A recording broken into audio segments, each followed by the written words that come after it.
Success in the world doesn't always mean peace in the heart, and this is where Islam comes in. Have you noticed something surprising lately? More and more successful people, athletes, celebrities, business leaders, are accepting Islam, not just quietly, but publicly. They're talking about it in interviews, on podcasts, on social media. They're proud of it. And this isn't a one-time thing. It's becoming a pattern. These are people who already have it all: money, fame, followers, power. So why are they turning to a religion that asks for discipline, prayer, fasting, and submission to God? Clearly, something deeper is happening here. This isn't just about religion. It's about purpose, peace, and a kind of truth that success alone can't give. Stay with me, because in this video, we're going to explore the real reason why so many high achievers are embracing Islam and what they've found that others might be missing.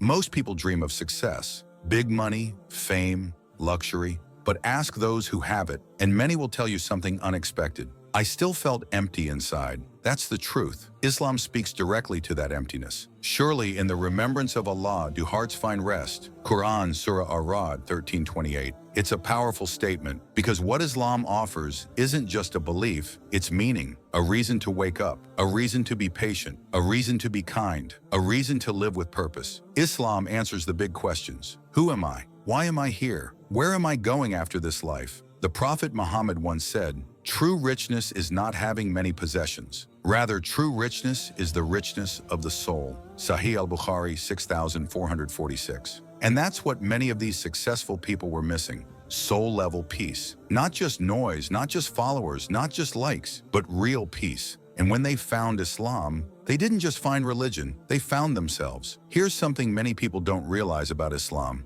It's simple, not in a shallow way, but in a clear way. At the heart of Islam is one powerful idea. There is only one God, and nothing else deserves worship. No statues, no saints, no middleman, just you and your Creator. Say, He is Allah, the one and only. Allah, the eternal, absolute. He begets not, nor is He begotten, and there is none like unto Him. That's it. No confusion, no complicated philosophy. For many successful people, used to solving problems and cutting through noise, this kind of belief hits home. It's clean, it's pure, it makes sense. Islam doesn't ask you to believe in something illogical. It calls you to use your mind and your heart to recognize the truth. And that clarity, that oneness, it brings a kind of peace that no amount of success can buy. Let's be real. The most successful people in the world didn't get there by accident. They live with discipline. They follow routines. They know that consistency builds greatness. And that's exactly what Islam teaches too. 5 prayers a day, fasting in Ramadan, charity, clean habits, clear rules. To some people, that might seem strict, but for high achievers, it feels like structure, not restriction. Cut to footage of someone calmly praying in a quiet room. That daily connection to God, 5 times a day, it resets the mind. It keeps the ego in check. It builds self-control, the same trait that leads to success in any field. O you who have believed, fasting is prescribed for you as it was prescribed for those before you, so that you may become self-disciplined. Discipline isn't about being hard on yourself. It's about training the soul, just like athletes train the body. That's why many successful people say they didn't lose freedom when they entered Islam. They gained control